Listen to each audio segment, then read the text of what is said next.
Sir, ito po ang kailangan nating mabuo muna. Itong frame at ang mga flooring. Ano po? So, sir, ito po yung beam na mahaba, ano? Ito yung paa. At ito yung beam sa harap, no? So, itong beam sa harap, ilalagay po sa likod ng paa yan. Kalahati lang po yung nakalagay doon. Nakapatong to sa paa, pero kalahati lang. Pero yung beam, pa-triangle po yan, lahat yan ay nakakain sa likod ng paa, no? So paa, yung harap na beam, at yung pahaba na beam. So kung mapapansin, may pagitan dito yung sa gitna. Kasi kung double po, ay pwede nyo pong ipasok daan yung isa pang beam na papunta naman dito sa harap, ano? Papunta naman sa harap dito yung isa pang beam. Kaya po ito ay 3-way, no? So kakain po yan. Medyo kailangan nyo na pong aalalay, ano sir?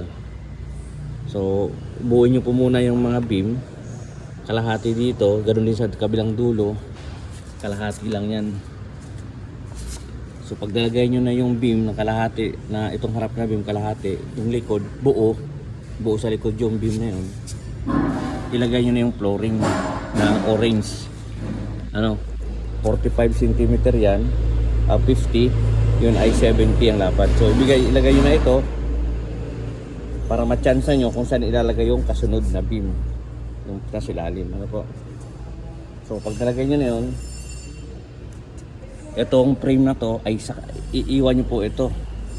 Hindi nyo po ito pwedeng ilagay agad kasi ito po ay iipitin niya yung flooring sa babaw. So pag nalatag nyo lahat to, tatanggalin nyo ulit yung tornilyo. Tandaan lang, hindi matutumba naman yan, hindi matutumba, alalay lang. Tapos isusuksok nyo na po ito kabila. Ngayon minsan baka mahirap po ipasok to, medyo mahirap, ano, kasi parang bitin. Hindi po yan bitin, sukat po yan sir. Ito ay minsan nakapaloob, minsan nakapalabas. So pukpukin nyo lang po ito na mag-flat dyan. Mas maigpit ito, mas maganda. So ayan po yan ang labas nyan.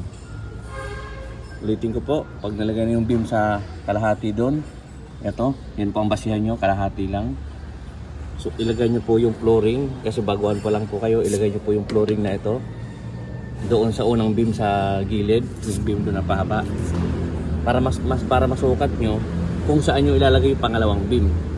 Pag nalagay nyo lang yung pangalawang beam dito, sukatin nyo naman itong flooring na ito kung saan kayo maglalagay ng kasunod na beam, ano po, kasi dyan yung kasunod na beam eh.